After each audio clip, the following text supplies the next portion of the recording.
So the rectus abdominis. So always try to see the rectus abdominis as being sandwiched by aponeurosis. Always try to see the rectus abdominis as being sandwiched by aponeurosis. So we have the superficial sheet of the aponeurosis, and we have the deep leaf of the deep sheet of the aponeurosis sandwiching these muscle, and the deep sheet also come from the transverse abdominis. Aponeurosis of the transverse abdominis is the deep sheet of the rectus,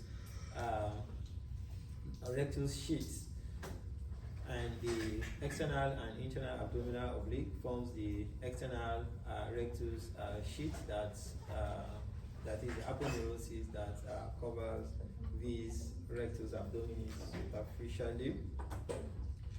So this also has innervation coming from intercostal nerve and spinal nerve all through the up to the level of L3.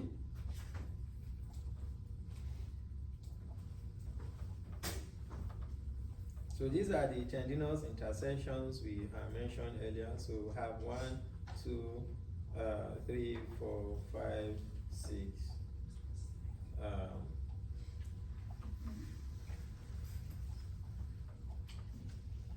So what we have here is the external sheet of the aponeurosis coming from the external abdominal oblique and internal abdominal oblique. And what we have here is the internal leaf coming from the transverse abdominis. So this here is the rectus abdominis transected and reflected to expose the aponeurosis on the deeper part of the muscle. So it is important to note that these rectus sheets are formed by aponeurosis of these abdominal muscle, internal abdominal oblique, external abdominal oblique, transverse abdominis. The aponeurosis of these muscles form the sheets. So it is a tough or a dense connective tissue that envelopes or surrounds the rectus abdominis.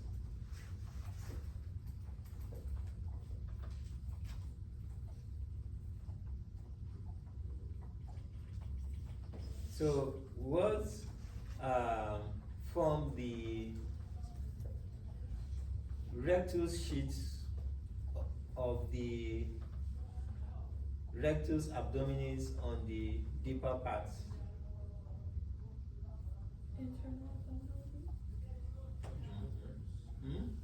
So it can be very confusing. It will be very confusing. That's why I'm asking. Because it is internal abdominal oblique doesn't mean that it forms the deep leaf. So the internal and the external abdominal oblique form the external sheets, whereas the transverse abdominis forms the internal or the deep sheet of the rectus abdominis. So when we say rectus sheet, we are talking about aponeurosis coming together, to form a covering, to form a sheet.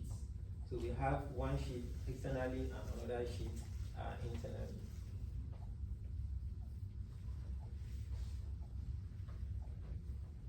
So rectus abdominis, by way of action, also flex the thoracic and lumbar region, or you could as well say thoracolumbar parts of the vertebral column.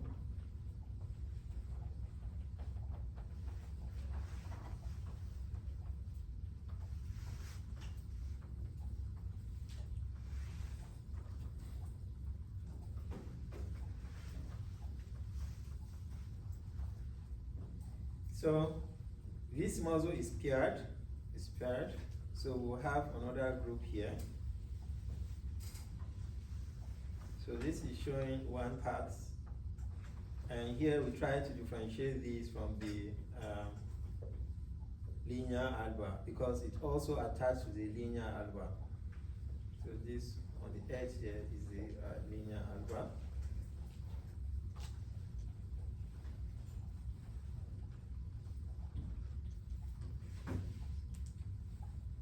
So this can be complicated sometimes.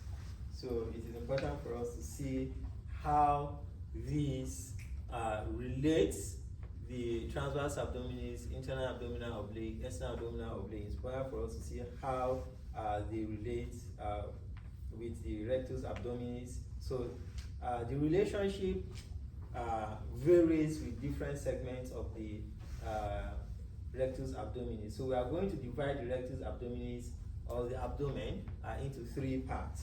So here, this first portion here, let us call this epigastric region.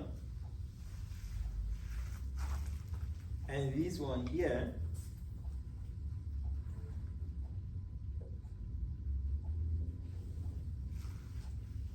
so we are going to call this umbilical region. And this one here, the hypogastric region. Hypogastric region. So that is cranial, mid, and caudal region.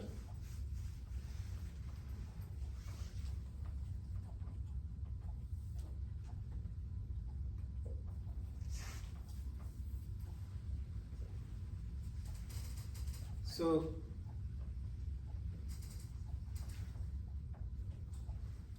the red here is what?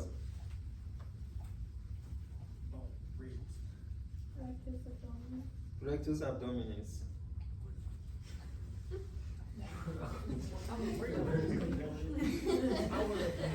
So the green here is what? External abdominal oblique, right? Yeah, external abdominal oblique. The blue here is what? Internal abdominal oblique. So I want you to observe what is happening to the aponeurosis of internal abdominal oblique and external abdominal oblique in relation to the rectus abdominis. What is happening? Yeah. So the rectus sheath or the aponeurosis of the internal abdominal oblique within the epigastric region splits into 2. One half joins the external abdominal oblique to form the rectus, the external rectus sheath. Whereas the second half joins the transverse abdominis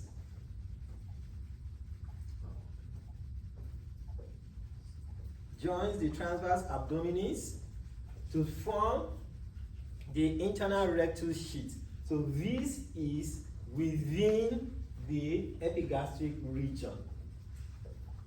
So what has changed here? Within the middle region, the umbilical mid region, what has changed here?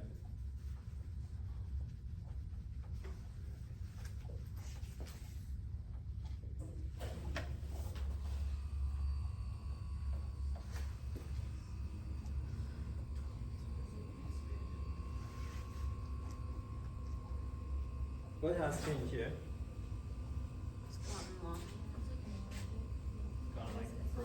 So what you should focus on here is the internal abdominal oblique.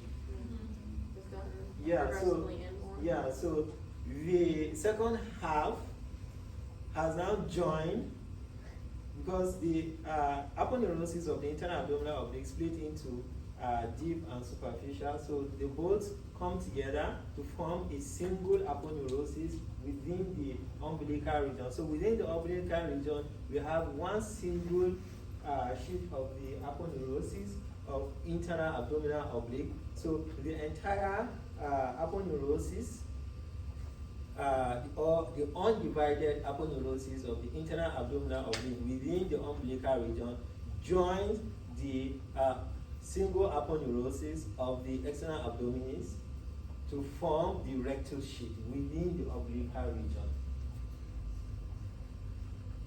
So the question I want to ask here is that within the epigastric region and within the umbilical region, which of these external rectus sheath will be thicker?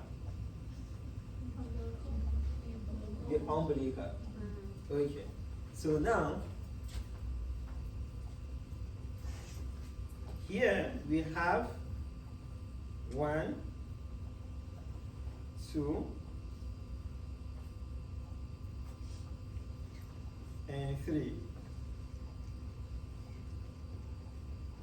What has changed here within the hypogastric region? External's gotten shorter. Huh? The black, the black is what muscle? Yeah. So the transverse abdominis is not actually going up; it is going down. The picture is yes. So now the aponeurosis of the transverse abdominis here has joined the aponeurosis of internal abdominal oblique, external abdominal oblique to form the external rectus sheath of the rectus abdominis.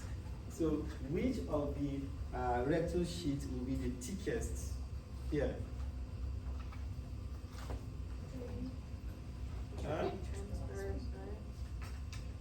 What did you say? Huh? What did you say form when it comes together?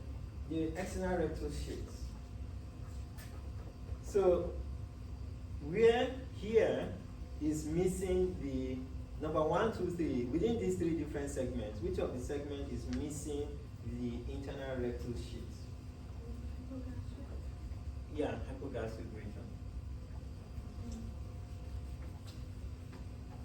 So we are going to stop here.